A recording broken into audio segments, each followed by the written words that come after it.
muhasabah Ramadan, meraih derajat takwa. Baik para pemirsa Kormaku,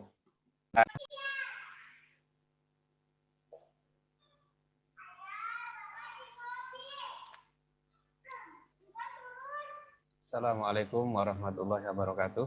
Alhamdulillahirabbil alamin. Wassalatu wassalamu ala asrofil anbiya'i wal mursalin wa ala alihi washabbihi ajmain. Amma ba'd. Alhamdulillah pemirsa Kormaku, kajian online Ramadan bersama Khair Ummah yang berbahagia.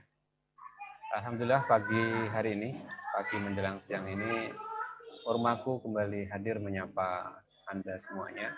Dan seperti biasa, kita masih akan menghadirkan pembicara nasional untuk acara Kormaku ini. Dan pada kesempatan pagi ini telah hadir bersama kita Ustadz Arif Budiman Iskandar. Beliau adalah Khodim di Majelis An-Nahdhah. Assalamualaikum Ustadz. Waalaikumsalam warahmatullahi wabarakatuh. Ya, mudah-mudahan suara saya terdengar, Ustadz. Alhamdulillah suaranya bagus Ustadz, jelas. Ya. Mudah-mudahan nggak putus-putus dan mudah-mudahan sinyalnya untuk pagi ini bisa kerjasama, Ustaz. Amin. Ya. Bagaimana? Sehat, Ustaz? Alhamdulillahirrahmanirrahim. Sampai hari ini Alhamdulillah masih dilindungi Allah Subhanahu Wa Taala. Mudah-mudahan antum juga para pemirsa juga mudah-mudahan senantiasa Allah lindungi. Ya. Amin ya rabbal alamin. Amin, amin ya rabbal alamin. Kondisi di Bogor gimana, Ustaz? Untuk saat ini? Ya, kondisi di Bogor sekarang apa ya, makin ini kalau saya lihat kemarin kayak di Pasar Anyar kan sangat viral tuh. Iya. Pasar Anyar demikian malah membludak gitu ya. Makanya, iya, sempat ini apa namanya? Dapat kiriman gambar di grup WhatsApp. Seperti nggak ada apa-apa, Ustaz ya? Ya karena mereka juga mungkin apa ya, melihat pemerintah juga tidak konsisten gitu ya. Iya. Jadi, itu mungkin yang masyarakat ya intinya ya udahlah. Masyarakat mah tergantung bagaimana pemimpinnya saja. Iya. Iya. Pemimpin tidak serius ya gimana? Baik Ustaz. Ya. Jadi tema kita hari ini tentang masih seputar Ramadan Ustaz ya. Iya. Jadi kita temanya adalah tentang muhasabah Ramadan, meraih derajat takwa. Baik para pemirsa Kormaku, kajian online Ramadan bersama Khair Ummah. Acara ini bisa terselenggara atas kerjasama dari STP Khair Ummah Sumedang tingkat menengah dengan Pondok Pesantren Khair Ummah Sumedang, Sinergi Mandiri Khair Ummah, Titik Tempe Mas Bambang, Smile Tea, dan juga Kurma Kafah. Mudah-mudahan amal baik yang telah didonasikan dan diberikan untuk terselenggaranya acara ini dinilai oleh Allah sebagai amal baik. Baik Ustadz dan para pemirsa sekalian, untuk kurang lebih selama 15 menit ke depan akan ada pemaparan materi yang akan disampaikan oleh Ustadz Arif. Silahkan Ustadz. Baik. Bismillahirrahmanirrahim. Assalamualaikum warahmatullahi wabarakatuh. Waalaikumsalam warahmatullahi wabarakatuh. Alhamdulillahilladzi amarna bittaqwa wa nahana 'anil hawa. Asyhadu an la ilaha illallah wa la syarika lahu wa asyhadu anna Muhammadan abduhu. Amin ya rabbal alamin. Materi kali ini tentu bukan materi yang asing, materi yang sering diulang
menghasilkan puasa, ya, tetapi mereka yang menghasilkan lapar dan dahaga saja.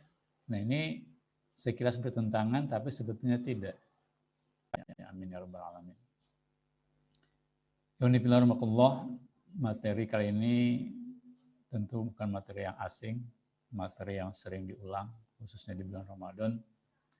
Karena tentu kalau kita bicara takwa dengan puasa, pasti akan dikaitkan dengan satu ayat yang sangat populer, yang saya juga sangat yakin bahwa kita semua sudah hafal, terkait dengan persyaratan puasa dalam surat Al-Baqarah ayat 183 yang tadi saya bacakan.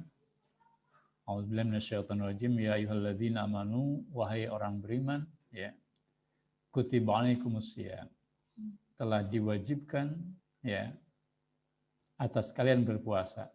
Jadi kutiba di sini para mufasir sepakat di makna fardhu. Telah diwajibkan atas kalian puasa, kama kutibal ladzina min qablikum, sebagaimana puasa itu telah diwajibkan, ya, kepada orang-orang sebelum kalian, kepada umat-umat sebelum kalian. Ya, walaupun mungkin berbeda dari sisi tata caranya, ya. La'allakum tatakun, agar kalian bertakwa. Ya. Jadi la'allakum di sini artinya semoga, mudah-mudahan, yang kalau dinisbahkan kepada Allah ini sebuah kepastian. Jadi Allah menjamin bahwa ketika kita berpuasa dengan sebenar-benarnya puasa, itu pasti akan melahirkan takwa. Ya. Nah, ini tentu tidak bertentangan dengan hadis Nabi yang mengatakan kam min shaimin laisa lahu min siyamihi ilal juwal atas. Kata Nabi, betapa banyak orang berpuasa, dia tidak mendapatkan apapun, termasuk tidak mendapatkan menghasilkan puasa, ya, tetapi mereka yang menghasilkan lapar dan dahaga saja. Nah, ini sekilas bertentangan, tapi sebetulnya tidak.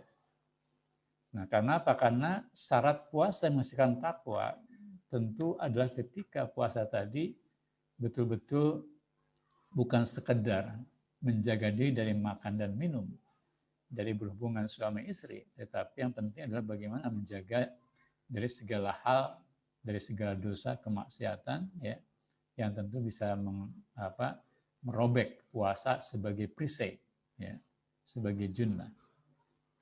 Nah, artinya di sini Nabi juga memberikan peringatan. Artinya ketika puasa kita tidak kemudian betul menjaga diri dari kemaksiatan pada Allah, maka tidak akan menghasilkan takwa. Ya. Maka takwa sebagai hasil dari puasa tentu puasa yang sebenar-benarnya. Ya. Tentang takwa, ya, karena tema kita hari ini yaitu meraih derajat muttaqin, saya ingin mengaitkan dengan Al-Baqarah ayat 2, ya. A'udzubillahi minasyaitonirrajim. Zalikal kitabul la raiba fihi hudal lil muttaqin. Ya. Inilah kitab, inilah Al-Qur'an, ya, yang tidak ada keraguan di dalamnya, yang merupakan petunjuk bagi orang-orang yang bertakwa. Ya. Definisi takwa atau siapa orang bertakwa tentu sudah banyak dikemukakan, ya, oleh para ulama. Nah, saya ingin mengutip salah satunya dari apa yang dinukil oleh Imam At-Tabari dalam tafsirnya, ya, lil muttaqin. Dalam ayat ini adalah beliau mengutip kata-kata Al-Hasan, ya, yakni ittaqau ma hurrima alaihim wa addu ma ufturidu alaihim. Jadi takwa itu simpel sekali, sederhana, yaitu takut, ya, terhadap apapun yang diharamkan atas mereka dan kemudian menunaikan apapun yang diwajibkan atas mereka. Jadi takwa itu identik dengan rasa takut. Takut apa? Takut terjatuh pada seorang kibarut tabi'in Sayyid Al-Musayyib, ya. Apa itu takwa? Ya. Maka sahabat ini kemudian kembali bertanya, bagaimana Anda kalau Anda ini berjalan, ya, di satu jalanan yang penuh duri, licin, penuh duri, ya. Sementara tidak beralas kaki ketika berjalan.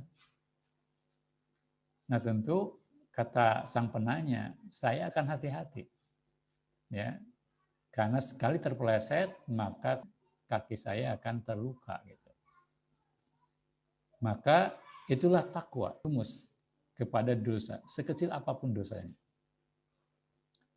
Karena bagi orang bertakwa bukan besar kecilnya dosa, ya, yang dia pertimbangkan. Ya, kalau dosa besar dijauhi, ke dosa kecil ya nggak apa-apa lah misalnya seperti itu. Nah bagi orang bertakwa tidak begitu. Bahkan terhadap yang halal mereka hati-hati. Ya, jangan sampai kemudian terjerumus kepada yang haram. Contoh misalnya bagaimana suatu ketika Abu Bakar As-Siddiq itu pernah, ya, di rumahnya itu ada makanan di atas meja. Karena lapar, kemudian beliau langsung aja makan. Ya, tetapi beliau baru ingat di tengah kemudian beliau makan, dia baru kemudian bertanya kepada pembantunya, dari mana makanan ini. Kata pembantunya, kebetulan tadi saya mendapatkan hadiah, ya, berpapasan di jalan mendapatkan hadiah makanan ini, yaitu dari seorang, ya, mantan tetangga saya yang dia itu seorang dukun. Mendengar jawaban ini, kemudian Abu Bakar langsung memasukkan tangannya ke dalam tenggorokannya, ke dalam mulutnya, untuk memuntahkan kembali makanan. Ya, luar biasa ya. Padahal itu kan beliau tidak tahu ya. Tapi setelah tahu bahwa itu hasil dari seorang dukun, di mana profesi dukun adalah profesi yang haram, maka beliau muntahkan kembali. Itu sebagai bentuk rasa takut beliau kepada Allah. Ya. Nah, contoh lain misalnya, ini banyak sebenarnya kisah-kisah tentang bagaimana ulama itu begitu besarnya, ulama salaf begitu besar rasa takut kepada Allah Subhanahu wa taala. Saya ingin mengukir sebuah kisah, ya, yang saya baca dalam sebuah manaqib dari Imam Abu Hanifah. Jadi suatu ketika beliau itu, tetangganya itu kemalingan kambing, kehilangan kambing. Ya. Mendengar tetangganya kehilangan kambing, ya, kemalingan kambing, ya, beliau saat itu tidak mau makan daging kambing. Sampai dipastikan kambing yang hilang tadi, yang dicuri tadi, ya sudah istilahnya mati gitu. Ya, kira-kira sekian tahun lah. Ya. Kenapa? Karena dia khawatir misalnya ketika beliau pergi ke pasar, ya, beli kambing, ternyata mungkin kambing yang dicuri tadi. Ya. Atau ketika tetangga yang menghadiahkan daging kambing, dia khawatir kambingnya kambing hasil curian tadi. Itu saking khawatirnya. Padahal kalau kemudian kita tidak tahu, itu kan tidak jadi masalah sebetulnya. Tapi begitulah sikap ulama dulu. Jangankan terhadap yang haram, terhadap yang subhat, bahkan yang halal sekalipun mereka hati-hati. Itulah bentuk ketakwaan. Ya. Jadi sekali lagi, ittaqu mahrim alaihim. Takwa itu adalah takut terhadap apa yang diharamkan kepada dirinya. Yang kedua, wa'adu ma'ufturidu alaihim. Menunaikan apapun yang diwajibkan kepada mereka. Ya. Hatta kewajiban yang dianggap berat. Ya, misalnya jihad. Gitu ya. Nah itu menurut Al-Hasan yang dikutip oleh Imam At-Tabari. Ya. Ya, saya kira banyak definisi takwa. Kemudian menurut Ibnu Abbas, ya, di sini katakan orang bertakwa adalah al-mu'minuna alladzina yattaquna syirka bi wa ya'maluna bi ta'ati. Jadi orang takwa itu orang mukmin yang takut, ya, berbuat syirik, menyekutukan Allah, dan dia kemudian beramal dengan mengamalkan ketaatan kepadaku. Nah, syirik di sini tentu bukan sebagaimana dulu, ya, orang menyembah berhala, ya. Nah, syirik ini sebetulnya juga luas maknanya, diantaranya ketika seseorang itu tunduk patuh pada aturan selain aturan Allah Subhanahu wa taala. Nah, ini bisa kita kaitkan dengan ayat yang lain dalam surat At-Taubah ketika Allah mengatakan, ya, ittakhadhu ahbarahum wa ruhbanahum arbaba min dunillah. Mereka orang-orang Yahudi, orang-orang Nasrani telah menjadikan para rahib mereka, para pendeta mereka sebagai Tuhan-Tuhan selain Allah. Ibnu Katsir mengutip sebuah kisah, jadi ketika ayat ini dibacakan oleh Rasulullah, ya datang kemudian Adi bin Hatim yang kebetulan mendengar Rasul membacakan ayat ini. Dia langsung protes, ya Rasulullah, karena Adi bin Hatim ini kan masih Kristen, dia datang pada Rasul mau masuk Islam. Kata dia, ya Rasulullah, saya atau kami ya di Yahudi, di Nasrani tidak pernah menjadikan para rahib kami, para pendeta kami sebagai Tuhan-Tuhan selain Allah. Kami tidak pernah menyembah mereka. Maka Rasul kemudian balik bertanya, bukankah ketika ya para rahib mereka, para pendeta mereka menghalalkan apa yang Allah haramkan dan mengharamkan apa yang Allah halalkan, kalian patuhi, kalian ikuti. Benar ya Rasulullah, kata Adi bin Hatim. Maka Rasul mengatakan, ya, fadzalika ibadatuhum iyahum. Itulah bentuk penghambaan mereka, orang-orang Nasrani dan Yahudi, bentuk penyembahan mereka, orang Yahudi dan Nasrani kepada para rahib mereka, pendeta mereka. Luar biasa ya, jadi ternyata ya ketundukan pada suatu hukum itu menunjukkan bahwa orang tadi, siapapun menjadi hamba dari pembuat hukum tadi. Ketika kita tunduk pada hukum Allah, berarti kita menjadi hamba Allah. Ketika kita tunduk pada hukum buatan manusia, berarti kita menjadi hamba manusia. Bukankah ini sebuah kesyirikan? Ya, nauzubillah. Maka ini harus kita jauhi sebagai orang bertakwa. Nah, kemudian apakah cukup takwa itu dengan puasa? Ya, tentu tidak. Karena kalau kita lihat, saya ingin menukilkan beberapa ayat yang lain, ya. Jadi banyak pintu menuju takwa. Ya. Pertama, ya, kalau kita baca surat Al-Baqarah 21 itu jelas. Jadi ayat ini diakhiri dengan juga la'allakum tattaqun. A'udzubillahi minasyaitonirrajim, ya ayuhan nasu ubudu rabbakum. Ya, wahai manusia, ya sembahlah Tuhan, ya, alladzi khalaqakum, yang telah menciptakan kalian. Walladzina min qablikum, dan telah menciptakan orang-orang sebelum kalian, la'allakum tattaqun, agar kalian bertakwa. Jadi sini kita diperintahkan untuk beribadah kepada Allah. Ya, berarti apa? Tidak cukup dengan puasa. Ibadah, sebagian ulama telah membagi dua ibadah. Pertama yang disebut dengan ibadah mahdoh, ya ibadah ritual, ya seperti puasa, salat, ya, haji misalnya, saum. Nah itu ibadah ritual. Tapi yang kedua, ulama juga mengatakan ada ibadah ghairu mahdoh. Apa itu? Ya totalitas, ya ketaatan kita kepada Allah. Itulah yang akan menghasilkan takwa. Artinya jelas tidak hanya puasa. Totalitas ketaatan kita kepada Allah di dalam seluruh aspek kehidupan kita, itulah yang akan menghasilkan ketakwaan kepada Allah Subhanahu wa Ta'ala. Ya.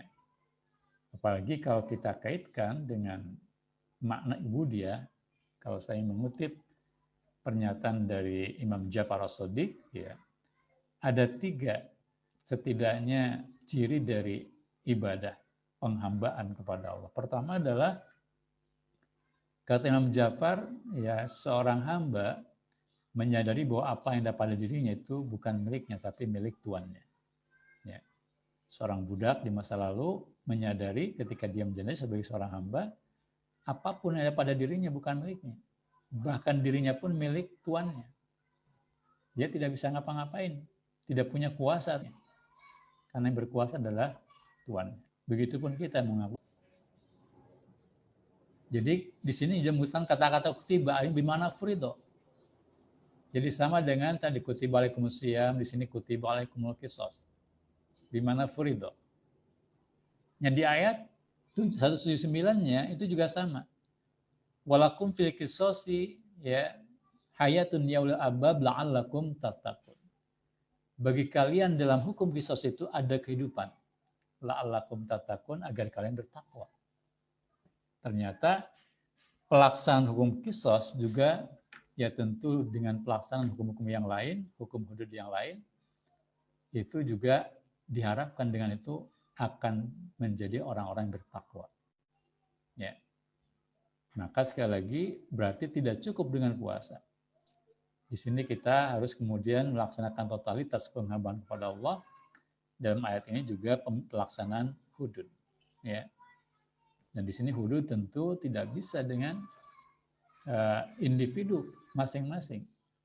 Karena hudud itu ya itu diperintahkan untuk dilaksanakan tentu kepada penguasa. Ya. Jadi ketika kemudian ada ayat misalnya az-zaniyatu waz-zani fazlidu kullami'ata jaldah. Pezina laki-laki atau perempuan, ya maka cambuklah masing-masing 100 cambukan. Itu bagi pezina yang ghairu muhsan ya. Sementara dalam hadis bagi orang yang pernah menikah itu dihukum rajam. Nah, kemudian ada ayat as-sariqu was-sariqatu faqtu'u aydiyahuma. Ya. Pencuri laki-laki dan perempuan maka potonglah kedua tangannya. Nah, ini para mufassir sepakat bahwa ayat faqtu'u, ayat fajlidu itu ditujukan kepada imam, kepada penguasa. Ya, kepada negara. Nah, pertanyaannya adalah ketika penguasa abai tidak mau melaksanakan hukum-hukum tadi, tentu tugas rakyatlah, tugas kita sebagai umat untuk mendorong penguasa untuk memberlakukan hukum tadi. Seperti itu. Nah, ini sebagai wujud ketakwaan kepada Allah Subhanahu wa Ta'ala atau agar kita menjadi orang-orang yang bertakwa. Ya. Nah, kemudian yang terakhir dalam ayat misalnya kita kutip surat Al-An'am 153 ya. Wa anna hadzal sirati mustaqima fattabi'uhu wa la tattabi'us subula fattafarraqu bikum an sabili zalikum wasaqum bihi la'allakum tattaqun. Katakanlah ya, jadi maaf, inilah jalanku kata Allah yang lurus. Maka ikutilah jalan itu, yaitu jalan Islam. Dan jangan kalian ikuti jalan-jalan lain selain jalan Islam. Karena itu akan memalingkan kalian dari jalan Islam tadi. Allah memerintahkan hal ini kepada kalian agar kalian bertakwa. La'allakum tattaqun. Jadi ayat ini pertama memerintahkan kita masuk Islam. Dan kedua istiqomah di jalan Islam. Ya, agar apa? La'allakum tattaqun. Agar kita menjadi orang-orang yang bertakwa. Jadi konsistensi kita, keistiqomahan kita di jalan Islam inilah yang akan juga menghasilkan ketakwaan. Ya. Jadi kesimpulannya sekali lagi, untuk bisa menjadi takwa tidak hanya cukup berpuasa, tapi melaksanakan totalitas ketaatan kita kepada Allah Subhanahu wa Ta'ala. Ya. Kira-kira sementara mungkin itu yang saya sampaikan, ya bisa sambil berjalan mungkin kalau ada pertanyaan, ya. Dipersilakan kepada Khas, enggak? Ya, terima kasih Ustaz Arif. Baik, Ya. para pemirsa Kormaku, barusan tadi kita telah mendengarkan pemaparan materi yang disampaikan oleh Ustaz Arif. Jadi materinya adalah tentang muhasabah Ramadan mencapai meraih derajat mutakin. Bagi para pemirsa yang ingin ikut berpartisipasi, ingin bertanya, berkomentar, silahkan bisa tuliskan komennya, tuliskan pertanyaannya di komentar yang ada di Facebook. Jadi kita akan coba bahas nanti bersama dengan Ustadz Arif Budiman Iskandar. Baik, Ustadz, sambil menunggu pemirsa yang bertanya dan yang ingin menanyakan tentang materi ini, saya ada satu pertanyaan, Ustadz, yang menurut saya ini luar biasa penting ya. Tadi di cerita di awal itu kan kita melihat bagaimana generasi sahabat, bagaimana Rasulullah itu memiliki kekhawatiran yang besar, gitu. Kekhawatiran yang luar biasa besar apabila mereka untuk berbuat dosa gitu. Jadi mereka sangat takut, sangat khawatir apabila perbuatan mereka itu menyalahi atau melanggar ketentuan Allah. Seperti yang tadi berkaitan dengan kambing dicuri, maka selama kambing dicuri itu tidak ada kejelasan tentang status kambing itu apakah sudah ketemu atau sudah mati, tidak sampai tidak mau makan daging kambing gitu. Nah, kalau kita lihat di kondisi sekarang ini kan pencurian di mana-mana. Wah, ini kalau generasi terdahulu hidup di zaman sekarang, kemungkinan mereka nggak akan bisa makan apa-apa, Ustaz ya. Karena ada banyak sekali, ada pencurian sapi, kambing, ayam, segala macam. Nah, pertanyaan saya itu sebenarnya bagaimana cara untuk menumbuhkan perasaan itu? Ya. Nah, pertama ini tentu terkait dengan ciri-ciri orang yang bertakwa ya. Ini yang paling mendasar, misalnya bisa kita kaitkan dalam surat Al-Baqarah ya, yaitu ayat yang kedua ya, ayat yang ketiga. Jadi ketika Allah mengatakan hudal muttaqin, bahwa Al-Quran itu menjadi petunjuk bagi yang bertakwa. Siapa yang bertakwa? Nah, di antaranya pertama adalah alladzina yu'minuna bil ghaib. Di dalam Al-Quran ini ditempatkan di tempat yang pertama dari ciri orang bertakwa adalah beriman kepada yang gaib. Ya. Nah, apa yang gaib itu? Ya. Jadi keimanan pada yang gaib. Jadi intinya adalah yaitu gaib itu yaitu magoba anhu. Ya. Jadi orang yang intinya sesuatu yang memang ya terhalang dari dirinya. Tidak terlihat. Ya. Jadi itu pengertian gaib. Jadi katakan misalnya dalam kitab Aisyarut Tafsir dalam karya Imam Al-Jazairi ya.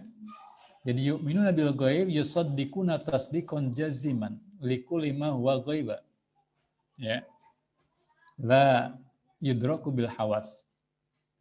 Jadi intinya membenarkan dengan kebenaran, dengan pembenaran yang pasti terhadap perkara gaib ya, yang tidak bisa diindra oleh panca indera. Apa contohnya? Tadi surga, neraka. Ya.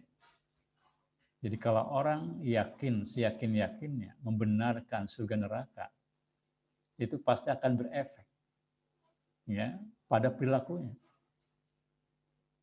Nah, kebanyakan sekarang ini kan orang kalau ditanya yakin ada yang surga, yakin.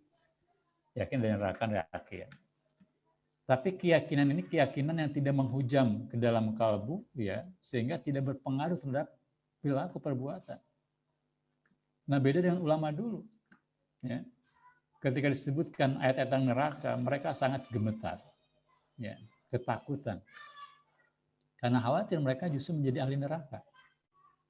Ketika dibacakan ayat tentang surga, mereka begitu antusias untuk bisa meraih surga dengan cara beramal, dengan amalan terbaik.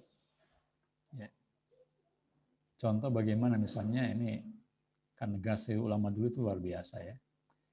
Ada kibarut tabi'in yang tadi saya singgung, yaitu Said Al-Musayyib. Bayangkan beliau itu umurnya 75 tahun ya, artinya sampai wafat itu di usia 75 tahun. Beliau itu selama 50 tahun, bayangkan. Ya, jadi 2/3 umurnya. Itu tidak pernah yang namanya ketinggalan salat berjamaah 5 waktu di masjid. Ya. Yang luar biasa, beliau selama 50 tahun tadi, kalau di masjid tidak pernah yang namanya melihat tengkuk orang lain. Kenapa? Karena dia datang paling dulu, keluar paling belakang. Ya. Kemudian yang ketiga, beliau itu tidak pernah istilahnya takbir terlambat takbir pertama selama 10 tahun. Ketinggalan takbir itu nggak pernah. Dan yang keempat, beliau itu sering selama 50 tahun itu kalau sholat subuh itu dengan menggunakan wudhu yang sama ketika beliau sholat isya sebelumnya. Artinya apa? Beliau itu jarang tidur, kalaupun tidur sangat-sangat sebentar. Baik Ustaz, kita potong dulu Ustaz ya. Ya, silakan. Nanti kita lanjutkan lagi Baik. pembahasan ini. Ini Ya. ada pertanyaan masuk dari Ya. Bapak Arif Lukman. Bapak Arif Lukman ini dari Garut. Ya. Jadi beliau bertanya, selama Ramadan ini amalan sunnah malah berkurang. Misalnya iktikaf tidak terlaksana karena masjid yang dikunci. Apakah takwa itu tetap terwujud pasca Ramadan ini? Ini pertanyaan dari Ya. Bapak Arif Lukman dari Garut. Ya.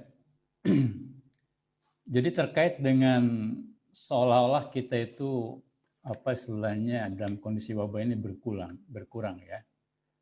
Dari aspek amal-amal sunnah terutama diantaranya iktikaf. Karena iktikaf ini kan memang diantara apa istilahnya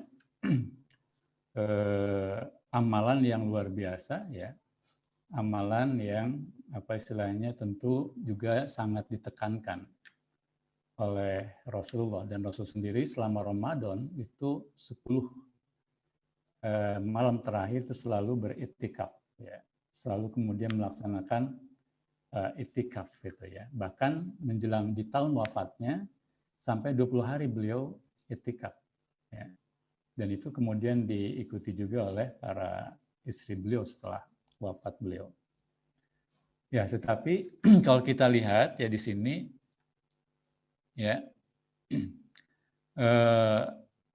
sebetulnya banyak ya ibadah yang apa istilahnya bisa apa istilahnya setara ya, atau bahkan kemudian melebihi ya iktikaf di bulan Ramadan. Bahkan dalam banyak keterangan itu ada aktivitas atau amalia yang kemudian bisa apa mengalahkan bahkan keutamaan dari Lailatul Qadar itu sendiri gitu ya. Ya diantaranya kalau kita kaitkan dengan beberapa keterangan itu ya di dalam hadis Nabi ya. Jadi diantaranya adalah, walaupun ini mungkin hanya komentar dari seorang perawi yaitu Abu Hurairah. Pertama adalah tafaqquh fiddin. Ya. Di sini jelas Allah mengatakan dalam riwayat Al-Baihaqi dan Ad-Darqutni yang dinukil oleh Imam Al-Muziri dalam Targhib wa Tarhib ya. Rasul bersabda, ma'ubidallah bisyai'in abdul min fikhi fiddin. Ya. Jadi tidaklah Allah diibadahi dengan sesuatu yang lebih utama daripada kepahaman terhadap agama. Ya. Kemudian wala faqihun wahidun asyaddu al syaitan min alfi abidin. Ya. Dan satu orang yang faqih jauh lebih merepotkan setan dibandingkan dengan 1000 orang tukang ibadah. Kemudian kata Nabi, walikuli syai'in imadun wa imadu hadaddin al-fiqh. Segala sesuatu ada pilarnya, ada tiangnya. Dan tiang agama ini adalah kepahaman terhadap agama. Nah, ini yang menarik adalah komentar Abu Hurairah ketika ya meriwayatkan di sini, kata beliau, la'an ajlisa sa'atan fa'afqahu ahabbu ilayya min an uhya lailatul qadri. Ya. Jadi sungguh aku duduk 1 jam di majelis ilmu dan aku paham, itu lebih aku sukai daripada menghidupkan malam Lailatul Qadar. Ini saking apa istilahnya beliau melihat bagaimana istimewanya bertafaqquh fiddin, sampai kata beliau, sungguh aku duduk di satu majelis ilmu 1 jam dan aku paham, lebih aku sukai daripada menghidupkan malam atau malam Lailatul Qadar. Nah, yang kedua adalah misalnya di sini kalau kita kaitkan juga dengan apa hadis Nabi yang lain ya, dalam riwayat Ibnu Hibban ya, ini hadis sahih Ibnu Hibban, beliau mengatakan mauqif sa'atan fi sabilillah khairum min qiyamil lailatul qadri indal hajaril aswad. Jadi berjaga-jaga 1 jam di jalan Allah itu lebih baik daripada menghidupkan atau menghidupkan malam Al-Qadar di dekat Hajar Aswad. Ini juga berkaitan dengan keutamaan jihad. Nah, kemudian yang lain, ya, jadi di dalam hadis yang lain, ya, Nabi itu pernah kemudian menyatakan, ya, jadi intinya adalah manusia terbaik, ya, adalah manusia yang memberikan manfaat kepada manusia yang lain. Kemudian kata Nabi, dan sungguh aku berjalan bersama seseorang untuk memenuhi keperluannya, untuk memenuhi hajatnya, kebutuhannya. Lebih aku sukai daripada aku beriktikaf di masjid ini, yaitu Masjid Nabawi, selama sebulan penuh.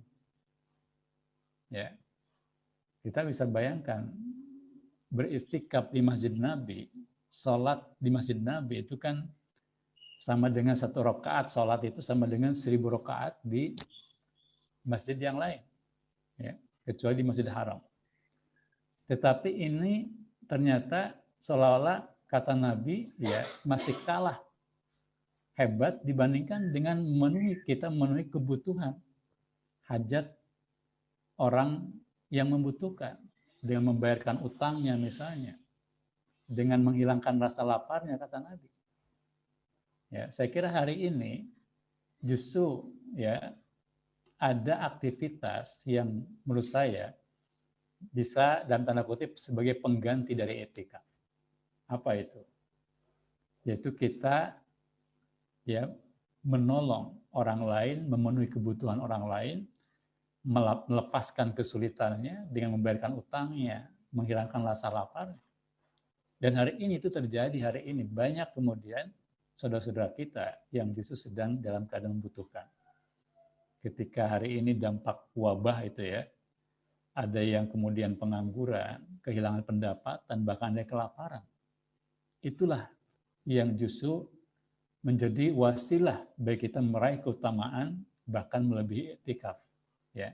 Karena apa? Karena sebagaimana kata Nabi, aku berjalan bersama seorang saudaraku, ya, untuk memenuhi hajatnya, lebih aku sukai daripada iktikaf di masjidku di Masjid Nabawi selama sebulan penuh. Jadi menurut saya itulah yang perlu kemudian kita sadari dalam kondisi wabah hari ini, tetap tidak kehilangan kita meraih keutamaan iktikaf, ya, yang lebih iktikaf bahkan. Wallahu a'lam. Ya, baik Ustadz, Ya. kepada penanya tadi. Berarti ini saja apa? Saat ini ketika kita tidak bisa iktikaf pun itu bisa diganti dengan aktivitas lain yang justru lebih mulia daripada iktikaf saja. Ya. Sesuai dengan kondisi saat ini yang kita lihat banyak sekali saudara-saudara kita yang mengalami kesulitan, maka bagi yang punya kelapangan rezeki bisa membantu dengan menyedekahkan sebagian rezekinya untuk saudara-saudara kita. Nah, baik Ustaz, ini kalau yang penjelasan sebelumnya apakah sudah tuntas atau masih mau disambung Ustaz? Soalnya ada pertanyaan lagi ini. Ya, silakan pertanyaan dulu, ya. Ya, baik Ustaz. Ini kan dari yang Ustaz sampaikan, takwa itu kan adalah puncak pencapaian ibadah saum Ramadan. Jadi perwujudan takwa secara individu ini, ya, berarti dengan melaksanakan semua perintah Allah dan menjauhi semua larangannya. Yeah. Ini kalau secara pribadi kan bisa dicapai Ustaz, ya. Ini apakah dengan momen Ramadan ini ketakwaan secara komunal, ya, ketakwaan secara kolektif itu juga bisa diwujudkan Ustaz? Ya, tentu ini berat, ya. Jadi kalau kita bahkan secara individu saja dalam kondisi hari ini, ketika sistem yang tidak Islami, ya, jangankan yang komunal, bahkan secara individu saja kita akan berat. Contoh gini lah, bagaimana bisa kita menghindari dosa, ya, yang tentu ini merupakan ciri orang bertakwa. Ketika berseliweran di hadapan kita, aurat terbuka di mana-mana. Karena apa? Karena negara tidak memberlakukan larangan orang-orang, ya, terutama perempuan, untuk tidak keluar rumah kecuali pakai penutup aurat, pakai jilbab. Ini kan contoh kecil, ya. Jadi untuk kemudian kita terhindar dari dosa mata saja itu berat.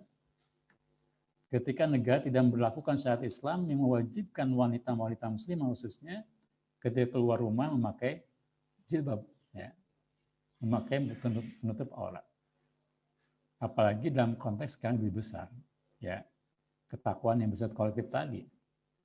Ya, kenapa? Karena ketakwaan kolektif itu membutuhkan diantaranya ya amar ma'ruf nahi munkar, ya, kepedulian terhadap orang lain, ya. Karena kata Nabi kan umat ini seperti penumpang kapal. Ada yang kemudian dia menempati bagian bawah, ya. Ada yang menempati bagian atas. Dimana kalau yang bagian bawah ini ingin minum itu harus ke atas dulu, melewati orang-orang di bagian atas. Kalau ada orang bawah ada yang berpikir daripada merepotkan orang yang di atas, mendingan lubangi aja kapalnya dari bawah. Nah, kalau dibiarkan, ini kan kapal ini akan bocor dan tenggelam. Maka akan membinasakan semua penumpang. Begitupun dalam kondisi hari ini masyarakat, amar ma'ruf nahi munkar itu satu yang mutlak. Masalahnya hari ini, ya, ketika ada orang yang kemudian melakukan amar ma'ruf nahi munkar, itu justru kadang-kadang bisa jadi dikriminalisasi gitu. Ya. Contoh misalnya beberapa kali kita lihat FPI aja dipersoalkan, ya.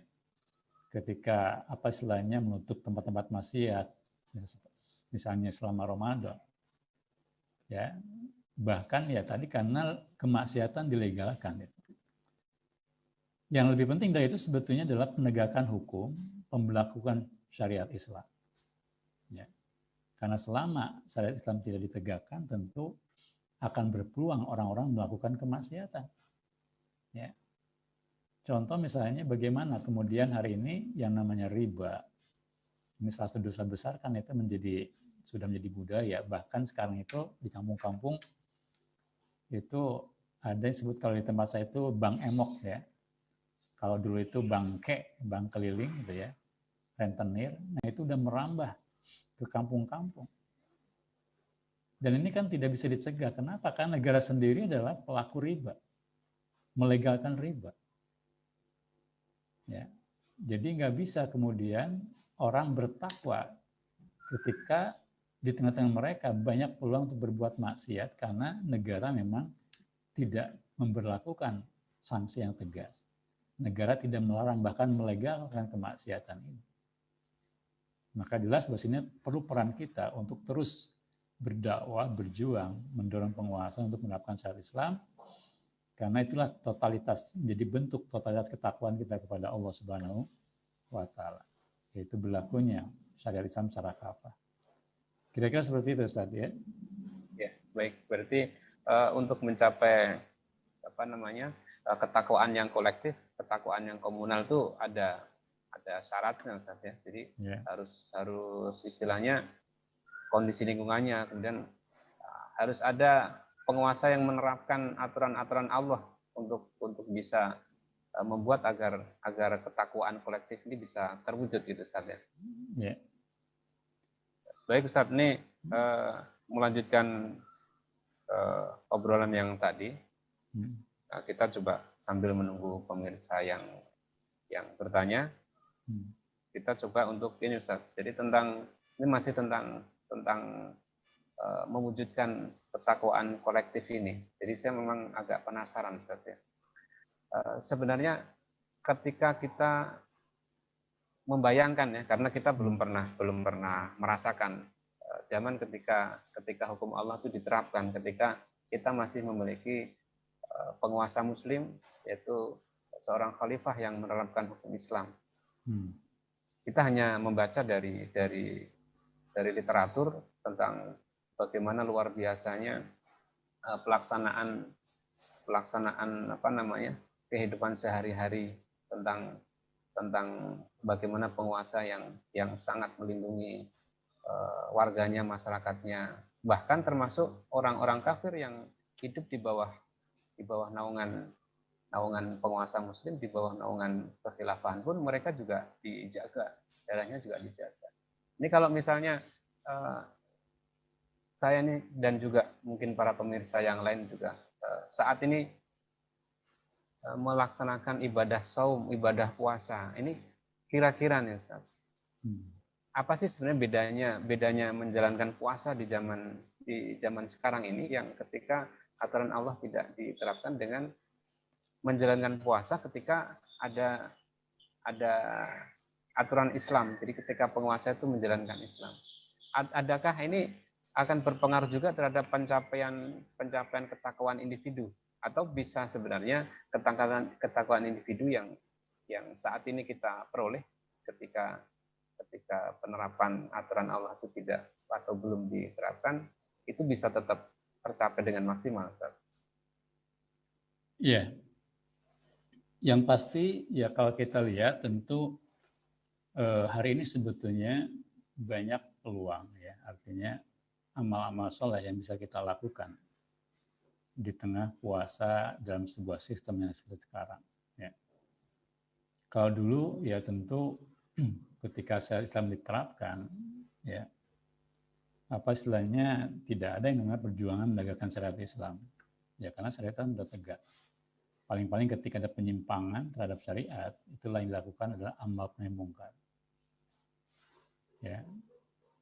Nah hari ini tentu ketika syariat Islam ditegak, tugas kita ini lebih berat. Ya. Karena menegakkan sesuatu yang sudah runtuh itu jelas perlu ikhtiar yang maksimal, perlu pengorbanan luar biasa. Dan ingat bahwa ya menurut para ulama ya bahwa al-jaza jinsul amal. Jadi artinya balasan itu akan setimpal dengan jenis perbuatannya. Lalu dikatakan ya ujroh ya biqadril masyaqah. Jadi yang namanya imbalan atau pahala itu akan selevel, setingkat dengan kadar kesulitan yang kita hadapi. Ya. Hari ini tentu kesulitan itu lebih besar. Ya. Kenapa? Karena tadi kita butuh energi dalam konteks memperjuangkan tegaknya syariah Islam. Ini aktivitas yang luar biasa. Yang harus kemudian kita lakukan secara kolektif, secara berjamaah dengan melibatkan pengorbanan yang luar biasa juga. Sebagaimana ini yang kemudian dilakukan Rasulullah SAW. Ya. Makanya pahala kita yang berjuang sebelum tegaknya kehilafahan Islam ini dengan orang yang berjuang setelahnya tentu akan lebih besar daripada orang yang sebelum tegaknya khilafah. Kenapa? Karena pengorbanan, effort mereka itu jelas lebih besar. Ya, jadi sekali lagi selain bahwa memang dari sisi mungkin peluang untuk meraih derajat takwa itu akan lebih bisa dirasakan ketika sistem tegak, itu jelas karena lingkungan yang mendukung, ya, kemudian sistem yang mendukung. Ya. Tapi sisi lain sebenarnya peluang untuk meraih keutamaan ya itu lebih besar justru di hari ini dalam arti bahwa diantaranya adalah ketika kita melibatkan diri dalam perubahan, dalam dakwah. Ya. Walaupun peluang hari ini jelas maksud peluang itu tetap besar tapi tantangan juga besar untuk meraih takwa karena tadi. Bayangkan ya sekarang sih alhamdulillah mungkin ya orang banyak di rumah.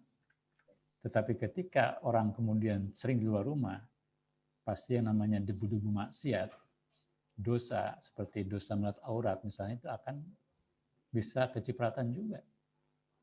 Kenapa? Karena kita tidak mungkin misalnya berjalan sambil menjamkan mata, ya. Sementara di hadapan kita kan aurat terpapar di mana-mana. Tapi meskipun demikian sekali lagi ini di sisi lain juga ada peluang lebih besar untuk kemudian kita meraih keutamaan dengan kita melibatkan diri dalam perubahan dalam dakwah. Ya, insya Allah pahalanya lebih besar daripada orang-orang yang berjuang setelah sistem ini tegak. Wallahu a'lam. Ya, berarti ada peluang bagi kita Ustaz yang hidup ketika aturan-aturan Allah itu tidak atau belum tegak, maka justru peluang untuk mendapatkan pahala yang luar biasa besar ini menanti kita, Ustaz. Baik para pemirsa, ini kita masih berada di dalam sebuah kajian online Ramadan bersama Khairumah, dan bagi yang baru bergabung, tema kita pada pagi menjelang siang ini adalah tentang muhasabah Ramadan meraih derajat muttaqin. Jadi di acara ini kami mengundang para pemirsa sekalian untuk bisa ikut berpartisipasi. Silahkan bisa bertanya, mengajukan pertanyaan dengan menuliskan komentar di kolom komentar. Insya Allah pertanyaan-pertanyaan ini akan dibahas, diberikan solusinya oleh Ustaz Arif Budiman Iskandar ini, dan mudah-mudahan beliau bisa memberikan jawaban-jawaban yang tentu jawaban-jawaban ini juga mungkin karena waktunya pendek, ini tidak diharapkan tidak memuaskan, sehingga Bapak Ibu semuanya bisa terus mengkaji Islam, terus belajar, terus meningkatkan pemahaman tentang keislaman. Baik Ustadz, masih tentang ketakwaan ya Ustadz ya. Di sekitar kita ini kan ada banyak sekali gangguan atau godaan ketika kita ingin menjadi pribadi-pribadi yang bertakwa Ustadz ya. Termasuk juga karena sistem yang melingkupi kita ini tentu bukan sistem yang mendukung kepada perbaikan individu. Justru sistem yang ada sekarang ini kan sistem-sistem yang merusak, justru menjauhkan kaum muslimin dari Islam itu sendiri. Ini sebenarnya bagaimana cara keluarga muslim untuk mengatasi hal seperti ini, Ustaz? Ya. Pertama tentu adalah di sini peran orang tua ya, peran kepala keluarga, ayah terutama, karena jelas bahwa dia adalah penanggung jawab ya, kullukum ra'in wa kullukum mas'ulun an ra'iyati. Jadi kalau kita kaitkan juga dengan surat At-Tahrim ya, ya alladzina amanu qu anfusakum wa ahlikum nar. Wahai orang beriman, jagalah diri kalian dan keluarga kalian itu dari azab neraka. Dengan apa? Tentu dengan membina, mendidik mereka dengan Islam. Maka tentu peran orang tua, ayah, ibu, terutama ayah itu sangat penting. Ya, di dalam membina, mendidik keluarga supaya mereka adalah orang-orang yang patuh, tunduk, taat pada Allah Subhanahu Wa Taala. Ya, maka di sini sekali lagi yang pertama dilakukan bagi pendidikan di rumah itu harus sangat penting. Nah ini yang seringkali kemudian diabaikan oleh sebagian orang tua ketika mereka terutama dalam usia yang sudah masuk sekolah, ya udah gitu mereka menyerahkan pada sekolah. Ya di sini tentu ya tidak benar karena sekolah ini kan hanya sekedar membantu. Ya. Tugas utama tetap dari orang tua. Iya, misalnya khairul ummah itu kan hanya membantu orang tua. Sementara peran utama itu adalah orang tua. Maka jangan heran, mohon maaf ya, ketika orang mungkin memasukkan anaknya ke pesantren, ke sekolah Islam, khairul ummah, kadang-kadang hasilnya bisa berbeda-beda. Ya. Nah, yang berhasil biasanya yang di rumahnya itu betul-betul orang tua berhasil mendidik. Ya, artinya sejak awal betul-betul mereka membina, mendidik anaknya dengan nilai-nilai Islam yang ketat gitu. Nah, kalau di rumah kemudian mereka diabaikan, tidak dididik, dibiarkan, kadang-kadang masuk ke pesantren, mohon maaf ya, tidak kemudian selalu bisa sukses membina mereka menjadi pribadi yang bertakwa. Gitu. Artinya jadi jelas ya faktor keluarga, faktor lembaga sekolah, faktor masyarakat itu harus sinergi. Ya. Maka di sini sekali lagi jangan abaikan peran terutama ayah ibu dalam membina ya keluarga, karena situlah ya apalagi yang namanya sering kemudian dinyatakan walaupun bukan hadis ya, misalnya peran orang tua ibu misalnya dikatakan ummu madrasatul ula ya, jadi ibu itu adalah sekolah pertama. Yang namanya sekolah kan berarti gudang ilmu. Berarti Pak Ibu itu harus cerdas, harus menguasai agama, menguasai ilmu-ilmu Islam. Baik Ustaz, kita potong dulu Ustaz ya, nanti kita lanjutkan. Ada lagi pertanyaan yang masuk. Ini dari Ibu Nurul Adnin. Ramadan tahun ini banyak musibah yang dialami kaum muslimin, baik kesehatan, ekonomi, dan politik. Bagaimana cara menjadikan umat bangkit dari musibah ini? Ya. Ya, pertama bahwa tentang musibah hari ini sebetulnya mungkin orang begitu merasakan karena betul-betul dirasakan secara fisik, secara kasat mata gitu ya. Sehingga hari ini mungkin banyak orang menyadari betapa pentingnya perubahan. Padahal sebetulnya musibah sebelum-sebelumnya itu kan tidak kalah besar ya. Musibah moralitas, musibah istilahnya dicampakkannya syariat Islam gitu kan. Maka di sini kita punya PR ya, bagaimana kemudian pertama orang itu harus bisa memahami apa sih disebut dengan musibah. Musibah yang terbesar tentu ketika musibah ini menimpa agama kita. Ya. Ini paling tidak misalnya kalau kita baca misalnya pernyataan dari Qadhi Sureh ya. Qadhi Sureh itu menarik ketika kata beliau ya, ini yang saya baca dalam kitab Syiar A'lam An-Nubala. Jadi beliau menyatakan bahwa ketika saya tertimpa musibah, justru saya itu mengucapkan hamdalah 4 kali. Ya. Nah, salah satunya adalah aku mengucapkan hamdalah atas musibah yang menimpaku karena ya musibah itu tidak menimpa agamaku gitu. Artinya apa? Di mata beliau musibah yang menimpa agama itulah yang terbesar. Dibandingkan dengan musibah yang mungkin menimpa dirinya seperti rasa sakit, kehilangan harta, kehilangan mungkin orang dicintai. Tapi kehilangan, kehancuran atau musibah yang menimpa agama, itulah yang dirasakan musibah terbesar. Sehingga kalau musibah-musibah lain, beliau masih mengucapkan Alhamdulillah. Ya. Masih dianggap kecil, Ustaz. Ya. Nah, persoalannya kan kesadaran bahwa musibah yang menimpa agama itu jauh lebih besar daripada musibah seperti hari ini. Itu yang tidak ada di tengah-tengah umat. Contoh misalnya, ini kan musibah besar itu ketika syariat Islam dicampakkan kan. Ketika agama dilecehkan, ketika hukum Islam diabaikan, itu kan musibah terbesar. Nah, ini yang harusnya kemudian disadari umat. Dan ketika musibah menimpa agama itu menjadi pangkal turunnya musibah-musibah yang lain. Ini kan musibah corona ini kan sederhana sekali, hanya pelanggaran terhadap satu hukum Islam. Ketika orang memakan makanan yang diharamkan oleh Allah, kelelawar misalnya. Ya, karena setiap kemaksiatan, setiap pelanggaran pasti akan berefek. Ya, kalaupun tidak baik di dunia maupun di akhirat. Gitu. Ya, makanya kan jelas kata Allah dalam surat Al-Isra ya, zaharal fasadu fil barri wal bahri bima kasabat aydin nas.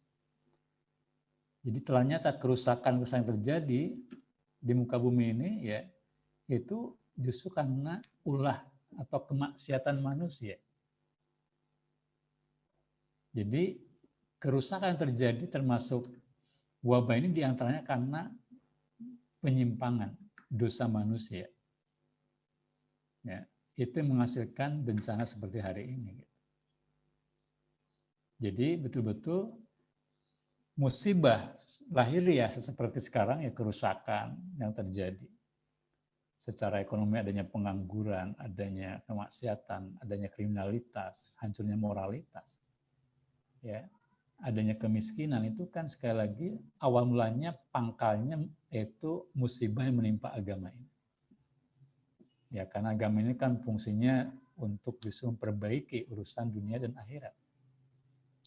Ketika peran agama hilang karena tidak tegak syariat Islam, itulah efeknya. Ya, jadi sekali lagi ini penting sekali lagi kita menyadari umat ini disadarkan. Jadi semua musibah yang terjadi hari ini diantaranya karena faktor yang menimpa musibah menimpa agama ini. Maka jadi supaya kemudian kita menimpa agama saja. Ya, seperti tadi dicampakkan syariat Islam. Maka supaya musibah kemudian tidak menimpa kita seperti hari ini, maka tegakkan agama. Ya, tegakkan Islam, tegakkan syariat Islam. Ya. Karena itu wujud ketakwaan. Sementara kalau kita takwa, dengan totalitas penerapan syariat Islam itu Allah jamin ya. Dikatakan kan di dalam apa istilahnya Al-Qur'an bahwa intinya ketika takwa suatu kaum bertakwa itu akan Allah akan bukakan keberkahan dari langit dan bumi ya. Jadi itu akan diturunkan kepada suatu kaum yang mereka beriman dan bertakwa kepada Allah Subhanahu wa taala. Begitu kira-kira ya. Jadi ini apakah sudah menjawab pertanyaan tentang bagaimana cara menjadikan umat bangkit? Ya. Nah, tentu di sini kebangkitan itu bukan sekedar orang mungkin bangkit karena faktor penderitaan, ya bisa jadi kan. Orang kemudian jadi bangkit dari keterpurukan, mereka terus terpicu untuk berusaha. Tapi yang penting kebangkit berpikir. Ini yang saya katakan tadi, perlunya umat ini dicerdaskan. Ya. Jadi kalau ada kecerdasan, terutama kecerdasan secara ideologi, bahwa umat ini tidak akan bangkit kecuali dengan ideologi Islam. Ya. Jadi kita bisa lihat hari ini ya, ini tadi saya membahas tentang bagaimana cerdas ya, disebut tadi dalam menyikapi musibah. Nah, kalau kemudian saya boleh membagi ada kecerdasan intelektual, ada kecerdasan istilah spiritual, ya, ada kecerdasan emosional. Ya, dalam menyikapi musibah kan diantara kita kecerdasan emosional harus sabar, bahkan bersyukur kepada Allah. Seperti Qudus Surah. Ya. Yang penting kan kecerdasan diantara kecerdasan ideologis. Hari ini kita bisa merasakan betapa kecerdasan ideologis ini tidak ada di tengah-tengah umat, terutama penguasanya. Ya, misalnya ketika ada pada musibah, yang mereka khawatirkan itu bukan nyawa manusia, tetapi faktor ekonomi gitu. Sehingga untuk karantina saja mereka tidak mau karena dampaknya secara ekonomi. Ini kan khas kapitalis gitu ya, yang lebih menghargai ekonomi daripada nyawa manusia. Berbeda dengan dulu bagaimana para penguasa, ya, para khalifah, yang mereka menghargai nyawa manusia. Bahkan Umar terkenal dengan kata-katanya, andai ada ya keledai yang terperosok di jalanan di kota Baghdad, karena jalanan rusak, maka aku khawatir ya akan diminta pertanggungjawaban Allah Subhanahu wa taala. Bayangkan, keledai saja itu dipikirin binatang, apalagi manusia. Nah, di sistem hari ini, ketika tidak ada kesadaran ideologis Islam, itu yang kita lihat penguasa hari ini. Begitu abe-nya kepada rakyat. Hanya berpihak pada kolega mereka, yaitu para pemilik modal. Maka di sini penting sekali umat itu ditanamkan kesadaran ideologis bahwa ini ada yang salah. Apa yang salah? Yaitu diterapkannya ideologi sekuler, non-Islam, dan pentingnya umat ini, ya di tengah-tengah mereka ditegakkan ideologi Islam. Ya. Itulah yang akan membangkitkan mereka. Kira-kira seperti itu ya. Jadi perlu ada kesadaran ideologis, Ustaz ya. Iya, betul. Perlu ada satu kesadaran bahwa semua permasalahan yang saat ini terjadi ya itu karena diterapkannya ideologi yang bukan Islam di tengah-tengah masyarakat ya. Baik Ustaz, ini masih tentang tema ini, para pemirsa, kita masih berada di kajian online dengan tema Muhasabah Ramadan, meraih derajat muttaqin. Nah, berkaitan dengan pertanyaan yang sebelumnya, Ustaz, apakah tadi sudah tuntas atau mau dilanjut lagi, Ustaz? Yang tentang ini, Ustaz, dengan diterapkannya ideologi kapitalis sekuler ini, Ustaz ya, yang di dalamnya banyak kerusakan, ini kan tentu berpengaruh terhadap keluarga-keluarga Muslim itu. Ini ya intinya cara mengatasi ataupun cara menghadapi situasi seperti ini untuk melindungi anak-anak kita. Ya, tentu kan benteng ketakwaan pertama adalah keluarga, yang kedua adalah masyarakat ya. Yaitu ketika mereka juga melaksanakan apa yang disebutkan tadi amar ma'ruf nahi mungkar. Dan ketiga negara dengan pemberlakuan hukum-hukumnya. Nah, berarti kalau kita lihat hari ini tinggal benteng kita ini tinggal keluarga. Kenapa? Karena masyarakat juga kita lihat banyak yang abai terhadap amar ma'ruf nahi mungkar. Maka keluarga ini harus diperkuat. Di samping kita tetap mengajak umat untuk melakukan dakwah yang tidak kemudian di lingkungan kita, ya untuk saling peduli, ya karena sekali lagi kita bisa bayangkan ya, kalau kita berusaha terus misalnya, kita sudah sangat berusaha mendidik anak kita dari kecil dengan pendidikan Islam. Tapi ketika keluar rumah, mereka dihadapkan pada lingkungan yang rusak. Ini akan terbawa rusak juga gitu. Maka penting sekali lagi ya, kadang-kadang kan ada orang yang egois, yang penting mah anak kita jangan nakal misalnya. Biar anak orang lain.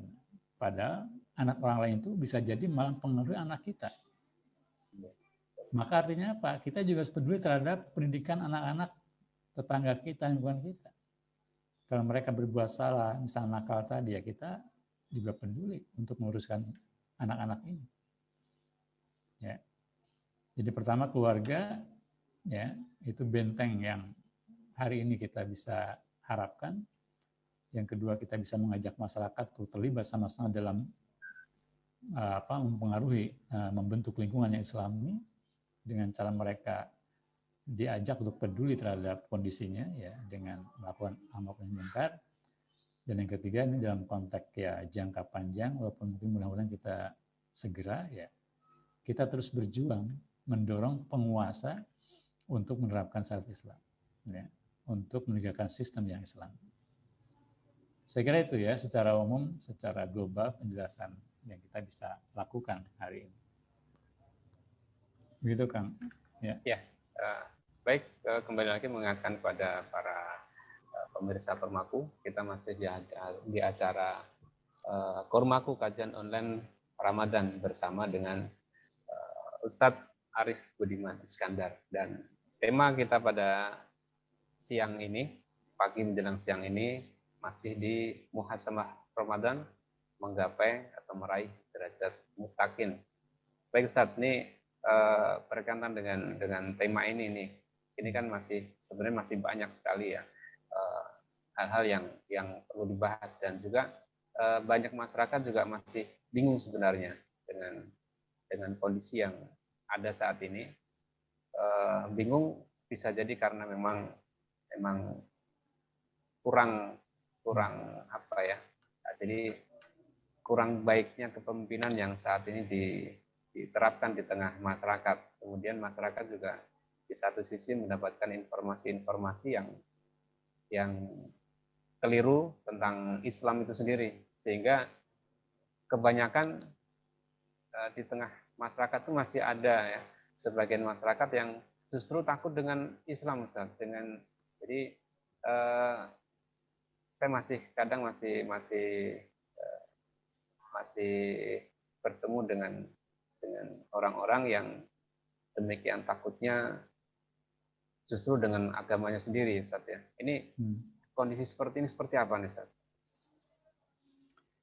Ya, jadi kalau kita lihat ini yang harus sadarkan pada umat, kita ini hidup bukan di era yang biasa ya, tapi di era perang, dalam arti perang opini diantaranya, ya, perang opini. Nah, perang opini kan kita dihadapkan pada serangan-serangan masif terhadap framing Islam sebagai identik dengan terorisme, Islam identik dengan kekerasan, ya. Islam dianggap sebagai ancaman. Nah, ini yang tidak disadari umat gitu. Sehingga akhirnya umat terpengaruh, mereka menjadi takut. Ya. Padahal ini situasi sekali lagi yang diciptakan, terutama oleh orang-orang yang anti-Islam, musuh-musuh Islam. Ya. Padahal jelas Islam itu tidak pernah merusak, dibilang mengancam. Padahal jelas kapitalisme sekuler itu yang bukti telah merusak ya berbagai sendi kehidupan, tapi kemudian dianggap sesuatu yang terbaik. Contoh misalnya hari ini kita masih dihadapkan pada opini soal demokrasi itu harapan. Ya. Harapan untuk menyelesaikan berbagai persoalan yang mendera bangsa ini. Padahal jelas itu kan. Contoh lah hari ini bagaimana sistem demokrasi itu kan nyata-nyata hanya di atas kertas, ya, kedaulatan di tangan rakyat. Pada faktanya kan semua itu berpihak pada para pemilik modal. Rakyat hampir tidak berdaulat. Ya. Jadi ini yang harus kita sadari dan harus sadari kepada umat, kita hidup dalam sebuah perang pemikiran, perang opini, Sehingga jangan sampai kita mudah terprovokasi, terpengaruh, ya, seolah-olah Islam itu yang kemudian menjadi ancaman. Perjuangan terhadap syariat Islam itu akan dianggap sebagai memecah belah, identik dengan terorisme dan lain-lain. Nah, ini tugas kita ya, terutama sebagai para dai, karena apalagi di era media sosial itu sangat luar biasa. Dan ingat, tentu yang mengendalikan informasi itulah yang akan menang. Nah, tanpa kemudian kita berupaya menanamkan kesan pada umat bahwa Islam itu adalah solusi, Islam itu akan memberikan rahmat, ya, tanpa upaya kita terus-menerus pada ke arah sana, tentu ini akan sulit bagi kita dalam perjuangan. Ya, makanya sekali lagi, yang di samping perlu kita menambahkan kesadaran bahwa Islam itu, ya, bahwa tidak perlu kita takut dengan Islam, karena Islam itu kan jelas datang dari Zat yang Maha Rahman, ya, yang Maha Kasih dan Penyayang, Allah, yang tidak mungkin merusak. Ya. Bahkan sebaliknya, ketika hari ini kita berpaling dari syariat, akibatnya adalah berbagai kerusakan terjadi, kesempitan hidup. Ya, waman naradu an dzikri fa innalahu ma'isyatan donka. Siapa yang berpaling dari peringatanku, dari Al-Quran, dari syariatku, maka kehidupannya sempit. Itu yang kita rasakan hari ini. Saya kira itu ya, jadi penanaman kesadaran bahwa ini arena kita hidup dalam sebuah situasi perang pemikiran, perang opini, ya, framing-framing yang jahat terhadap Islam. Ya, baik. Ya. Tadi di beberapa pemaparan sebelumnya kan Ustadz sudah menyampaikan bahwa ya pilar-pilar kehidupan di sekitar kita itu Ustadz, ya, itu ada pilar keluarga, ya. Kemudian ada pilar keluarga, keluarga dan masyarakat, dan satu lagi adalah negara. Ya. Jadi ada pilar ini, keluarga, kemudian negara, masyarakat dan negara. Saat ini yang masih bisa menjadi benteng kita satu-satunya hanya keluarga nih, ya, yang akan bisa melindungi individu. Masyarakat saat ini tidak bisa kita harapkan, belum terbangkitkan. Kemudian negara saat ini juga justru malah menjadi ancaman buat masyarakatnya, kalau saya bilang begitu. Nah, kemudian di tema ini kan kita ingin meraih derajat mutakin, ingin meraih derajat mutakin, derajat takwa. Dan derajat takwa ini tadi seperti saya sampaikan kan ada derajat mutakin atau takwa secara individu, kemudian yang kedua takwa secara kolektif. Dan tentu ketika kita ingin meraih derajat yang kolektif, derajat komunal yang takwa komunal, takwa kolektif, takwa secara bersama seluruh masyarakat. Ini sebenarnya implementasi dari takwa kolektif itu seperti apa, Ustaz? Ya, takwa kolektif tentu sekali lagi tidak akan mungkin terjadi ketika sistem aturan itu bukan aturan Islam. Ya, karena sebagaimana kata Syekh Taqi, ya, masyarakat itu dibentuk pertama pemikiran, yang kedua perasaan yang sama, pemikiran yang sama, dan sistem yang sama. Artinya selama kemudian kalau pemikiran sudah Islami, perasaan sudah Islami, tapi sistem atau aturan yang berlaku bukan Islam, itu tidak akan membentuk masyarakat Islam. Jadi masyarakat Islam, artinya masyarakat bertakwa, itu hanya mungkin terbentuk ketika sistem yang diterapkan, undang-undang, peraturan diterapkan di tengah-tengah mereka adalah sistem atau syariat Islam. Ya. Karena masyarakat Islam tidak akan mungkin tercipta dalam sebuah sistem yang tidak Islami. Ya. Tidak mungkin masyarakat Islami akan tercipta dalam sistem sekuler seperti hari ini. Ya. Karena justru yang paling unsur dominan pembentuk masyarakat adalah sistemnya itu. Aturannya ditegakkan. Ya. Peraturan undang-undang yang dilakukan, itu yang paling dominan membentuk masyarakat. Ketika aturan, perundang-undangan, dan sistem yang dilakukan sekuler, maka masyarakat menjadi sekuler.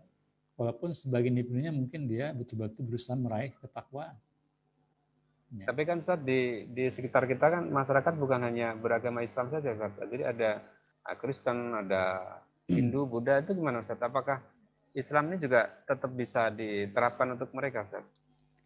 Ya, kita tidak menafikan realitas bahwa Rasulullah ketika membangun dola Islam itu kan masyarakat tidak homogen. Di situ ada Yahudi, ada Nasrani, ada orang musyrik. Tidak ada masalah, ya. Dan mereka diatur dengan syariat Islam, ya, terutama tentu dalam konteks hukum-hukum publik. Dan negara tidak akan mencampuri urusan pribadi mereka dalam konteks termasuk penyembahan mereka, agama mereka. Ya. Jadi saya kira dimanapun tidak ada satu negara, satu ideologi yang masyarakatnya itu masyarakat yang homogen. Ya kan? Indonesia misalnya itu menerapkan hukum sekuler yang justru di masyarakat yang mayoritas Muslim gitu. Itu realitas itu. Tidak mungkin ada masyarakat yang homogen dalam satu negara. Di dalamnya pasti heterogen. Ada Muslim, ada non-Muslim. Tetapi tetap yang diberlakukan hukum itu satu. Nah, tinggal memilih mau hukum Islam atau non-Islam, itu aja sebetulnya kan persoalannya. Kalau mau hukum Islam, ya insya Allah itu yang terbaik. Karena pada faktanya dalam sejarah, sekian abad mereka orang-orang non-Muslim tetap bisa hidup berdampingan dengan umat Islam. Ingat ada satu sabda Nabi yang bagaimana perlindungan, menunjukkan betapa perlindungan terhadap orang-orang Muslim itu betul-betul dijaga oleh negara. Ya. Jadi kata Nabi kan, man adzadmin faqad azani. Jadi barang siapa yang menyakiti kafir zimmi itu sama dengan menyakiti aku. Dalam arti itu bukti bahwa negara ini tidak bisa, negara dalam Islam tidak bertindak sewenang-wenang terhadap orang-orang Muslim. Mereka akan dilindungi, ya. Mereka akan dijaga hak-haknya, seperti itu. Jadi sekarang persoalannya adalah di negara manapun hukum itu satu diberlakukan di tengah masyarakat yang pasti heterogen. Nah, tinggal persoalannya kita memilih hukum Allah atau hukum manusia. Allah.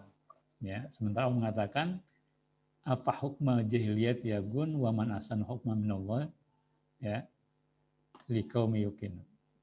Jadi apakah hukum jahiliyah yang mereka kehendaki? Kata Allah, siapa yang lebih baik hukumnya, ya, dibandingkan dengan hukum Allah bagi orang-orang yang yakin. Nah, persoalannya kita yakin nggak dengan hukum Allah? Itu aja tuh persoalannya, ya. Saya kira demikian, ya. Jadi meskipun kondisi heterogen, ada banyak agama yang ada di sekitar kita, tetap sebenarnya Islam bisa diterapkan di tengah-tengah kehidupan saja. Ya. Dan Islam tentu juga sistem kehidupannya akan bisa intinya apa ya? Tidak bisa dikatakan bahwa nanti akan terjadi diskriminasi, Ustaz, kalau Islam diterapkan kepada semua itu, Ustaz. Ya. Ya tentu tidak, ya. Dan ini saya pikir udah banyaklah para sejarawan, para ilmuwan, para pengamat, bahkan orang-orang kafir sendiri di Barat, betapa kemudian sejarah Islam itu sejarah yang penuh kemudian penghargaan terhadap manusia, termasuk orang-orang non-Muslim. Ya. Dan ini tidak dinafikan. Ini bukti sejarah, bukti historis. Ya. Saya kira satu contoh konkret yang rasional. Kalau Islam diskriminatif, misalnya bahwa umat non-Muslim akan dihabisi di negara Islam. Kita hari ini lihat di negeri-negeri Arab, Mesir contohnya misalnya. Bahkan orang Kristen Koptik, ya, Kristen kuno masih ada hari ini. Padahal dulu Mesir adalah bagian dari khilafah Islam. Kalau masih ada hari ini berarti apa? Mereka itu terlindungi kan? Karena kalau mereka kemudian didiskriminasi bahkan dihabisi, otomatis tidak ada lagi sekarang. Faktanya pasti sudah habis. Sudah habis. Faktanya mereka itu ada. Ya. Itu bukti bahwa khilafah Islam tidak kemudian mendiskriminasi, apalagi menghabisi orang-orang Muslim. Beda kita lihat hari ini bagaimana umat Islam ketika jadi minoritas di Uighur, di Xinjiang, kemudian di Myanmar. Itu mereka jadi korban diskriminasi, bahkan di Barat yang mengklaim demokrasi, ya umat masih kemudian tersingkirkan, didiskriminasi. Ini kan seperti kasus pelarangan jilbab, hijab, pelarangan masjid dan seterusnya. Jadi ini persoalan klaim, ya, bagaimana demokrasi dianggap menghargai perbedaan. Pada faktanya mereka juga diskriminatif. Ini berbeda dengan Islam yang justru ya bisa mengayomi semua anggota masyarakat. Begitu ya. Jadi kalau ada misalnya tudingan-tudingan yang mengatakan bahwa kalau Islam diterapkan maka ini akan berbahaya bagi bagi upaya untuk persatuan, ini sebenarnya tudingan-tudingan yang tidak berdasar, Ustaz ya.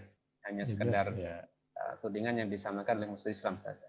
Ya, jadi ini tudingan jahat lah. Mereka punya kepentingan supaya umat tidak percaya Islam, supaya umat tetap kemudian rela hidup di bawah aturan sistem sekuler, kapitalis, demokrasi.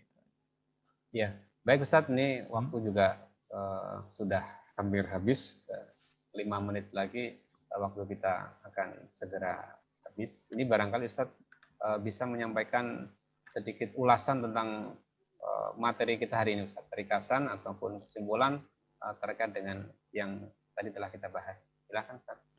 Ya, mungkin saya tidak akan menyimpulkan, tapi saya ingin menukil sebuah ayat ya, yang ini dikaitkan dengan sebuah kisah yang menarik sebetulnya. Di dalam Al-Quran itu kan ada di antara ciri orang bertakwa dalam surat Ali Imran 134. Ya. Jadi Allah mengatakan wasari'u illa magfiratin min rabbikum wa jannatin 'arduhas samawati wal ardh wa iddat lil muttaqin.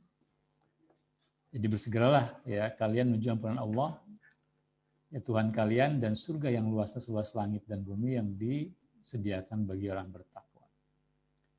Siapa alladzina yunfiquna fis-sarra'i wad-dharra'i wal kaazimina al-ghaidz wal 'afina 'anil nas wallahu yuhibbul muhsinin, yaitu orang-orang yang menginfakkan hartanya baik dalam keadaan lapang ataupun sempit, kemudian menahan amarah, ya, memaafkan manusia, dan Allah menyukai orang-orang yang berbuat kebaikan. Nah, ini saya menemukan kisah menarik dalam kitab Bahrul Jumo, ya, Lautan Air Mata karangan Ibnu Az-Zawji. Jadi dikisahkan suatu ketika Imam Ja'far As-Shadiq itu punya seorang pelayan, seorang budak. Ya. Jadi budaknya ini mau menuangkan air. Ya, yang kebetulan saat itu beliau, ya budaknya ini kemudian berdekatan dengan beliau, yaitu Imam Ja'far tuannya. Dan kebetulan air itu tumpah membasahi pakaian Imam Ja'far As-Shadiq. Ya. Maka saat itu Imam Ja'far kontan, ya secara kontan beliau mukanya berubah, agak merah. Menunjukkan beliau itu agak marah gitu. Nah, yang luar biasa, ini budaknya ini kemudian ya karena hasil didikan mungkin Imam Ja'far ya. Kemudian budaknya membacakan ayat ini. Yaitu tentang ciri orang bertakwa. Jadi kira-kira kemudian beliau budaknya membacakan wal kaziminal ghaidz. Jadi tentu Imam Ja'far tahu persis bahwa orang bertakwa itu orang yang bisa menahan amarah. Maka apa yang terjadi? Imam Ja'far langsung kemudian mukanya berubah kembali. Ya. Kalau begitu aku sudah tidak marah kepadamu, kata Imam Ja'far. Budaknya melanjutkan wa'afina 'anin nas. Orang bertakwa itu memaafkan manusia. Maka Imam Ja'far berkomentar, kalau begitu saya sudah memaafkan kamu. Ya. Tapi budaknya melanjutkan kembali, wallahu yuhibbul muhsinin, Allah menyukai orang yang berbuat baik. Apa yang terjadi? Imam Ja'far ketika kemudian mengatakan, kalau begitu kamu sejak hari ini saya bebaskan, saya merdekakan sebagai budak. Ya. Kemudian saya memiliki harta, ini 1.000 dinar saya berikan kepada kamu. 1.000 dinar itu artinya kalau sekarang mungkin ya 2 miliar. Ya. Jadi kita bisa bayangkan itulah bukti ketakwaan seorang ulama yang tidak pernah menunda-nunda. Ketika diingatkan dengan sebuah ayat, jangan marah, ya, dia berhenti marahnya. Kemudian dibacakan ayat untuk memaafkan orang lain, segera memaafkan. Ketika dibacakan kalimat selanjutnya bahwa Allah menyukai kebaikan, orang berbuat baik, dia bebaskan budaknya, dimerdekakan, dan dia beri hadiah berupa uang 2 miliar. Bayangkan. Artinya apa? Ini sebuah teladan bahwa dalam konteks kita melakukan ketaatan, ketakwaan, jangan ditunda-tunda. Ya. jangan tunda-tunda. Karena ketika ditunda, akan terlalu banyak godaan-godaan setan yang menjadikan kita artinya menunda ketaatan, ketakwaan kepada Allah Subhanahu wa taala. Mudah-mudahan tidak terjadi pada kita ya. Dan kita sekali lagi kita berharap semua puasa ini bisa menghasilkan predikat kita sebagai orang-orang yang bertakwa seperti Imam Ja'far As-Shadiq di antaranya. Demikian dari saya kira ya, mudah-mudahan manfaat bagi saya pribadi dan juga bagi jemaah sekalian. Mohon maaf atas kekurangan kesalahannya. Yang benar dari Allah, yang salah, yang kurang dari saya pribadi. Demikian saya kembalikan kepada host dan saya tutup dengan diri saya pribadi. Assalamualaikum warahmatullahi wabarakatuh. Waalaikumsalam warahmatullahi wabarakatuh. Terima kasih Ustaz atas waktunya dan juga ilmunya. Mudah-mudahan bermanfaat. Insya Allah nanti lain waktu kita bisa lanjutkan Ustaz ya dalam acara serupa. Dan mudah-mudahan kalau misalnya wabah corona ini sudah berakhir, kita berharap bisa mengundang Ustadz untuk berkunjung ke Pondok Pesantren Khairul Ummah, Ustadz. Insya Allah ya, mudah-mudahan panjang umur. Ya, amin. Baik, bagi para pemirsa, sekedar informasi bagi para pemirsa, Pondok Pesantren Khairul Ummah ini juga saat ini selain mengadakan kajian online Ramadan, itu juga mengadakan program KU Berbagi, jadi Khairul Ummah Berbagi. Pondok Pesantren Khairul Ummah ini akan menyalurkan zakat fitrah, zakat mal, infak, sedekah sunnah, dan lain-lain. Ini adalah agenda rutin dari keluarga besar STP atau Sekolah Tahfidz Plus Khairul Ummah bagi warga sekitar, dan saat ini masih tetap dilaksanakan sebagai perwujudan kepedulian kita kepada sesama muslim. Terlebih dalam situasi seperti ini, di mana banyak masyarakat kita yang terdampak karena adanya wabah COVID-19. Jadi terutama yang terdampak ini dari sisi ekonomi ya. Jadi banyak warga sekitar yang secara ekonomi saat ini sudah sedemikian mengkhawatirkan. Oleh karena itu kami dari Pondok Pesantren Khairul Ummah akan menyalurkan apabila ada para pemirsa, ayah bunda, para sahabat yang lain yang ingin menyalurkan zakat fitrah, zakat mal, infak, sedekah sunnah, dan lain-lain melalui keluarga besar STP Khairul Ummah. Dengan ini kami akan menerimanya dengan senang hati dan kami akan salurkan kepada orang-orang yang memang berhak untuk menerimanya. Demikian juga untuk acara Kormaku ini, kajian online Ramadan bersama Khairul Ummah. Bagi para pemirsa, para sahabat, teman-teman semuanya yang ingin ikut berpartisipasi dalam bentuk donasi agar acara ini tetap bisa berlangsung dengan lancar, silahkan bisa menghubungi kami. Jadi di dalam Facebook ini sudah ada nomor yang bisa dihubungi, atau bisa juga langsung kirim WhatsApp ya ke nomor 082133719877. Insya Allah donasi yang diberikan itu akan diberikan kepada yang berhak. Nah, untuk donasi untuk keberlangsungan acara Kormaku ini akan dimanfaatkan dengan sebaik-baiknya. Mudah-mudahan semua amal baik yang telah kita lakukan bersama ini mendapatkan ganjaran yang luar biasa dari Allah Subhanahu wa taala. Apalagi saat ini adalah momen Ramadan, di mana dalam momen Ramadan ini tentu kita harus senantiasa banyak bersedekah.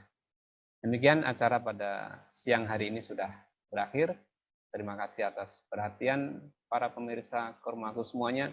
Mudah-mudahan kita bisa bertemu kembali di acara Kormaku yang lain. Dan ingat, acara Kormaku tidak hanya di Duha saja, nanti jam 13.15 masih ada acara Kormaku Ba'da Duhur ya, yang akan disampaikan oleh Ustadzah Hilma. Kemudian seperti biasa di sore hari pukul 17.00 sampai menjelang berbuka itu juga ada acara Kormaku yang untuk sore hari ini akan disampaikan langsung oleh pimpinan Pondok Pesantren Khairul Ummah Ustadz Acep Muhyiddin. Jadi beliau akan akan menyampaikan tausiah, memaparkan materinya di acara Kormaku sore. Dan jangan lupa, besok kita masih akan menghadirkan pembicara-pembicara nasional, jadi tetap stay tune, tetap menyimak